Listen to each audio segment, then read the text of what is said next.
सोलापुरात 60 वर्षे आजोबांनी फुलवली नारळाची बाग। नारळ म्हटलं की आपणास कोकणाची आठवण होते, परंतु सोलापूर जिल्ह्यातील मोहोळ तालुक्यातील कुरुल या गावात 60 वर्षे आजोबांनी नारळ बाग फुलवली। पण ही किमिया कुरुल गावातील विष्णू तुकाराम ननवरे यांनी साधली। नारळाच्या बुटक्या जातीनं सर्वांचं लक्ष वेधलं। या संदर्भात अधिक माहिती 60 वर्षे आजोबा विष्णू ननवरे यांनी दिली। शेतकरी विष्णू तुकाराम ननवरे, राहणार कुरुल, तालुका मोहोळ, जिल्हा सोलापूर असं नारळाच्या या बुटक्या जातीच्या शेती करणाऱ्या शेतकऱ्याचं नाव आहे। विष्णू ननवरे याचं शिक्षण 1969 ला 11वी पर्यंत झालंय। सोलापुरातील विष्णू ननवरे या आजोबांनी तज्ञांच्या मदतीनं 40 डिग्री सेल्सिअस तापमानात त्यांनी नारळाची बाग 1 एकरात फुलवली। 1 एकरात नारळाच्या झाडांची रोपं 15 बाय 15 वर लागवड केली। 1 एकरात 145 नारळाच्या रोपांची लागवड त्यांनी केली। एका नारळाच्या झाडापासून विष्णू ननवरे यांना 100 पेक्षा अधिक नारळ मिळतात। ही नारळाची बाग तयार करण्यासाठी ननवरे यांना 70 ते 75 हजार रुपये पर्यंत खर्च आलाय। तसेच विष्णू ननवरे यांनी या नारळाच्या बागेत 2 वेळा कांदा आणि मेथीच्या भाजीचं आंतरपीक घेऊन 2 वर्षात 2 लाखांचं उत्पन्न देखील त्यांनी मिळवले। 30 रुपये दराप्रमाणे एका झाडापासून जवळपास 5 ते 6 हजारांचा फायदा होतो, तर 100 झाडे वर्षाकाठी 50 ते 60 हजारांचं उत्पादन देतात, तर 145 झाडे एकरी 4 ते 5 लाखांचं उत्पादन देतात। ही नारळ तुम्ही अगदी हाताने तोडू शकता। या झाडाला भरपूर नारळ येतात। या झाडाची उंची अगदी कमी असल्यानं तोडणीला अडचण येत नाही। नारळ हे शरीरासाठी अमृत असल्यानं त्याची हातोहात विक्री होते।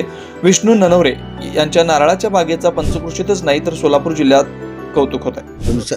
माझे नाव विष्णू तुकाराम ननवरे माळी, राहणार कुरुल, तालुका मोहोळ, जिल्हा सोलापूर। माझी 3 एकर जमीन असताना मी 1 एकर नारळाच्या बागासाठी निवडलेली आहे आणि नारळाची बाग लावताना 15 बाय 15 लावलेली आहे।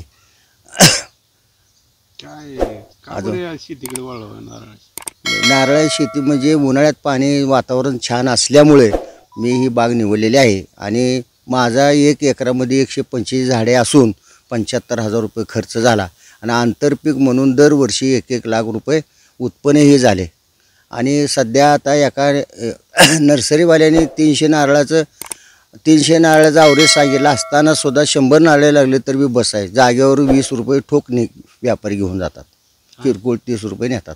शेतकऱ्यांना काय आव्हान करा? शेतकऱ्यासाठी ज्या शेतकऱ्याला निचरा होणारी जमीन काळे असेल तर उन्हाळ्यात पाणी असेल तर नारळाची बाग लावणं आवश्यक आहे।